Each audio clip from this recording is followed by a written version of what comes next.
પોરબંદરમાં દંપતીના બેંક ખાતાનો દુરુપયોગ કરી 9 લાખના સાયબર ફ્રોડ મામલે રાજકોટના શખ્સ સામે પોલીસ ફરિયાદ નોંધાઈ છે। આ શખ્સની ગઈકાલે જ પોલીસે હત્યાના પ્રયાસમાં ધરપકડ કર્યા બાદ હવે સાયબર ક્રાઇમનો ગુનો નોંધાતા ચકચાર મચી છે।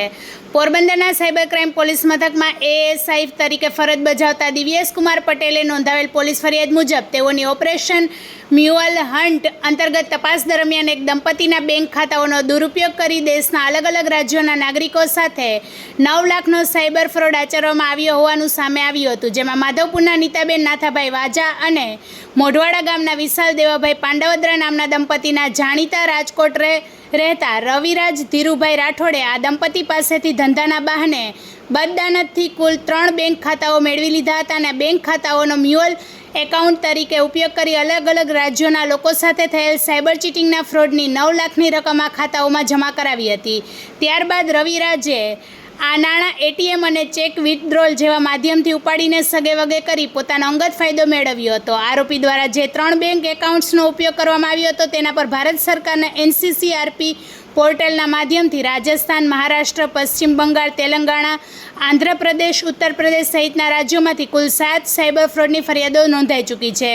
જોકે આરોપી રવિરાજ સામે જેના બેંક ખાતાનો ઉપયોગ કરવાની ફરિયાદ થઈ છે તે વિશાલ દેવાભાઈ પાંડવદ્રાએ 1.5 માસ પૂર્વે રવિરાજ સામે કીર્તિ મંદિર પોલીસ મથકમાં ફરિયાદ નોંધાવી હતી। તેણે 2 વર્ષ પહેલાં નીતા વાજા સાથે પ્રેમ લગ્ન કર્યા બાદ 1 વર્ષ પૂર્વે બંને રાજકોટ રહેતા રવિ રાઠોડ સાથે કેટરસનું કામ કરવા માટે રાજકોટ ગયા હતા, જ્યાં બંનેએ રવિ સાથે 3 મહિના કામ કર્યું હોવાથી તે બંનેને સારી રીતે ઓળખતો હતો। 2 માસ પૂર્વે નીતા રવિ સાથે ભાગી ગઈ હતી। ત્યારબાદ ગત 4 મેના રોજ સાંજના 5 વાગ્યે વિશાલ અને તેના મામા હરીશ ટોકીઝ પાસે ઊભા હતા, ત્યારે હરીશ ટોકીઝના ગેટ તરફથી પૂર ઝડપે આવેલી કારના ચાલકે કાર સીધી વિશાલ પર ચડાવી હતી, પરંતુ મામાએ વિશાલને ધક્કો મારી સાઈડમાં કરી દેતા તેનો બચાવ થયો હતો।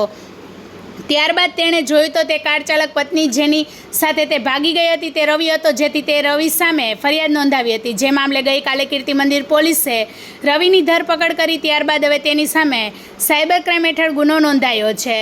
રિપોર્ટર સિદ્ધાર્થ બુદ્ધદેવ, પોરબંદર। વધુ સમાચાર જોવા માટે અમારી યુટ્યુબ ચેનલને સબસ્ક્રાઈબ કરો અને અમારા ફેસબુક પેજ અને ઇન્સ્ટાગ્રામ પેજને ફોલો કરો।